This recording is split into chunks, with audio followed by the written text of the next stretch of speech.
নমস্কার বন্ধুরা, আপনাদের আরো একবার স্বাগত জানাই পাবলিক ভিউ কলকাতাতে।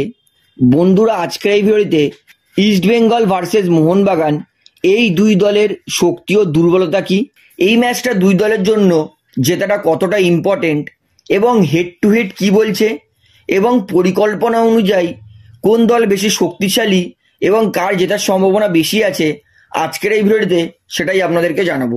তাই ভিডিওটি শুরু করার আগে একটা ছোট্ট নোট করে রাখবো, যেহেতু এইখানে আপনারা খেলার সমস্ত রকম আপডেটস পেয়ে যাবেন, তাই অবশ্যই পাবলিক ভিউ কলকাতা এই চ্যানেলটিকে সাবস্ক্রাইব করে বেল আইকন প্রেস করে অল করে রাখবেন। তাহলে বন্ধুরা, ইস্ট বেঙ্গল ভার্সেস মোহনবাগান এই ম্যাচটা খেলা হবে 10ই মার্চ, অর্থাৎ সামনের রবিবার দিন রাত 8:30 থেকে জোহরদি কিরঙ্গন সল্টলেক স্টেডিয়ামে। তো বন্ধুরা, কলকাতা ডার্বি মানে ইস্ট বেঙ্গল ভার্সেস মোহনবাগান আজ পর্যন্ত টোটাল সব কম্পিটিশন মিলিয়ে মুখোমুখি হয়েছে 392 বার, যেইখানে ইস্ট বেঙ্গল জিতেছে 139 বার, মোহনবাগান জিতেছে 128 বার আর 125টা ম্যাচ ড্র হয়েছে। অর্থাৎ ইস্ট বেঙ্গল আর মোহনবাগানের মধ্যে লড়াইয়ে কিন্তু ইস্ট বেঙ্গল তারা 11টা ম্যাচ বেশি জিতে আছে, অর্থাৎ ডার্বিতে কিন্তু ইস্ট বেঙ্গলের পাল্লা ভারী। এবং যদি এই সিজনের ডার্বি ধরি, এই সিজনে ইস্ট বেঙ্গল আর মোহনবাগান টোটাল 4 বার মুখোমুখি হয়েছে। ডুরান্ড কাপে 2 বার, একবার ইস্ট বেঙ্গল জিতেছে, একবার মোহনবাগান জিতেছে। সুপার কাপে 1 বার, সেইখানে ইস্ট বেঙ্গল জিতেছে। আর আইএসএল এর ডার্বিতে ম্যাচটা 2-2 ড্র হয়েছে। অর্থাৎ যদি লাস্ট 4টে ডার্বি ধরি, তাহলে লাস্ট 4টে ডার্বিতে মোহনবাগান জিতেছে 1টা, ইস্ট বেঙ্গল জিতেছে 2টো আর 1টা ড্র হয়েছে।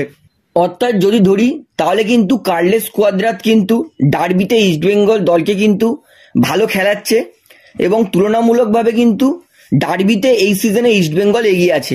তবে একটা কথা বলে রাখি, লাস্ট কয়েকটা ডার্বিতে যাই হোক বা তার আগের ডার্বিতে যাই হোক এবং বর্তমানে ইস্ট বেঙ্গল যা খেলছে, বর্তমানে মোহনবাগান যা খেলছে, কোনো কিছুই কিন্তু কত গুরুত্বপূর্ণ থাকে না ডার্বিতে। এবং ডার্বিতে দুটো দলই কিন্তু 50-50 নামে, দুটো দলই কিন্তু প্রবল শক্তিশালী থাকে। তবু আমি দুই দলের ছোট্ট করে শক্তি দুর্বলতা বলি। তার আগে বলি যে এই ম্যাচটা দুই দলের জন্য জেতাটা কতটা গুরুত্বপূর্ণ। এই ম্যাচটা কিন্তু ইস্ট বেঙ্গলের জন্য মাস্ট উইন ম্যাচ। ইস্ট বেঙ্গলকে এই ম্যাচটা জিততেই হবে, কারণ ইস্ট বেঙ্গল তাদের বর্তমানে 18 ম্যাচে 18 পয়েন্ট আছে। ইস্ট বেঙ্গল তারা পয়েন্টস টেবিলে 9 নম্বরে আছে। ইস্ট বেঙ্গলের হাতে আর 4টে ম্যাচ আছে।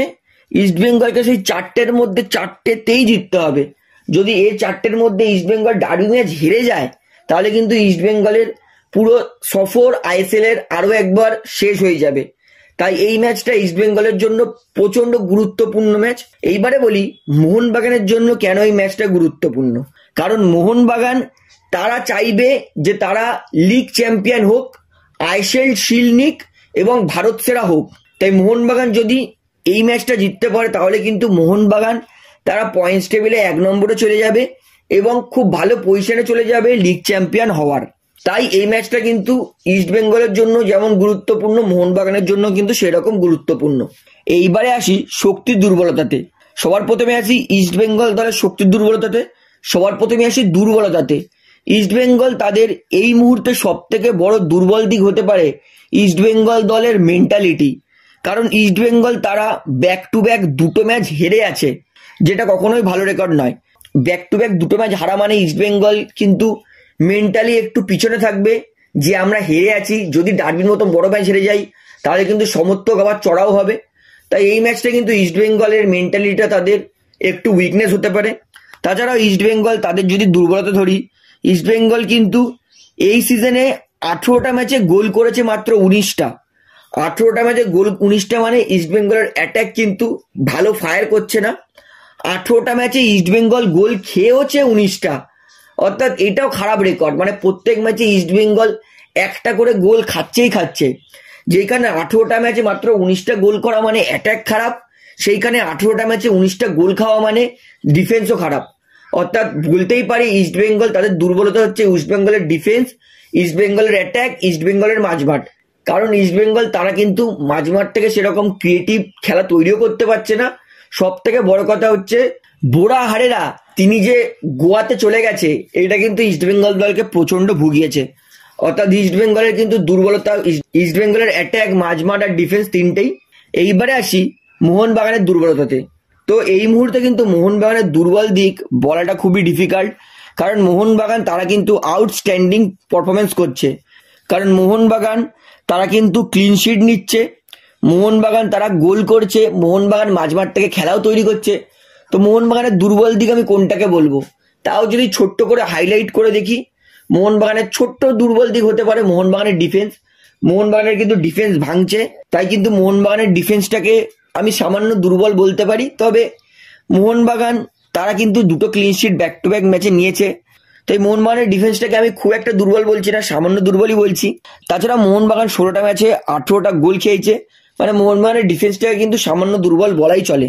তারপরে মোহনবাগানের আরো একটা দুর্বল দিক হচ্ছে মোহনবাগানের খেলোয়াড়রা কিন্তু অনেক গোল মিস করে, অর্থাৎ ডিফেন্স আর গোল মিস করাটা কিন্তু মোহনবাগানের দুর্বল দিক হতে পারে। তাছাড়া এই মুহূর্তে দাঁড়িয়ে মোহনবাগানের কিন্তু দুর্বল দিক খুঁজে পাচ্ছি না। এইবারে আছে শক্তিশালী দিকে। সবার প্রথমে আছে ইস্ট বেঙ্গল দলের শক্তিশালী দিকে।